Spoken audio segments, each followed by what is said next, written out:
In this video I'm going to be explaining the functions of the DG2009 transmitter for use with the Spycopter 3 helicopter.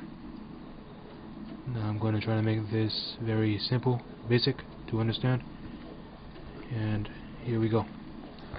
First, we're going to look at the face of the controller. On the left side, this here is called the throttle stick. This goes up, down, left and right, and what it does is if you push it up, the helicopter will take off. You push it down, it'll land. Left turns its nose direction to the left, right turns it to the right.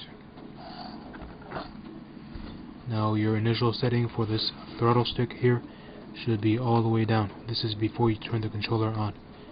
It should be all the way down. Next, we're going to look at the right side. This is called the aileron stick. Now the aileron is on a spring. It'll always be set to the middle, so you don't have to worry about setting that. It'll always be in the center.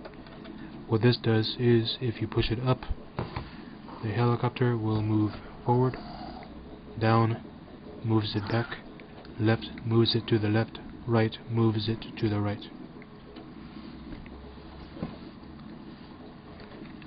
Okay. Next, you'll have the 4 trim sliders. The first one we're going to look at is the rudder trim on the left side beneath the throttle stick. This should be set to the middle, lined up right there. That's your initial setting. What this does is, if you notice when you're flying, the helicopter wants to turn its nose, for example, to the left all the time, then you'll push this rudder trim to the right, opposite of where the helicopter is trying to go. What you're trying to do by doing this is to balance out the helicopter so that it will stay steady in the direction that you want to point it to. It'll stay steady. Okay, it won't want to go to the left or to the right. So that's what you're trying to do with this rudder trim. Otherwise, if your helicopter is okay, this should stay right in the middle. Right in the middle. Alright.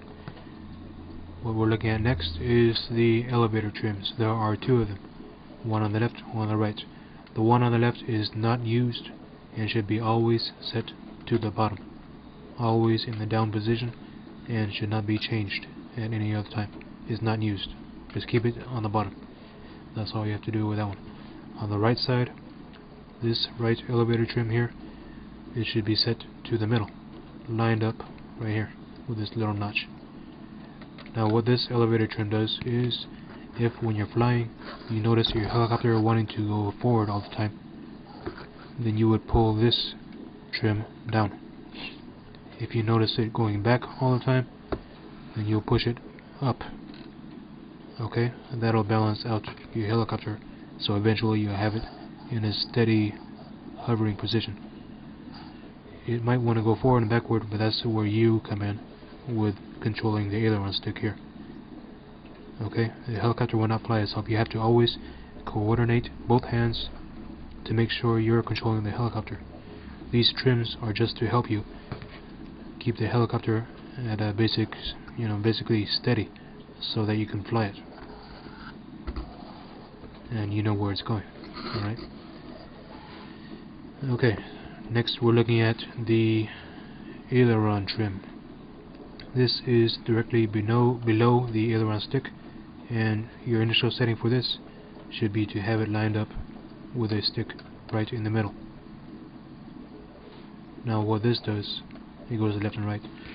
What it does here is, if you notice your helicopter moving to the left, then you would push the trim to the right. If your helicopter is moving to the right when you're flying, then you want to push this to the left.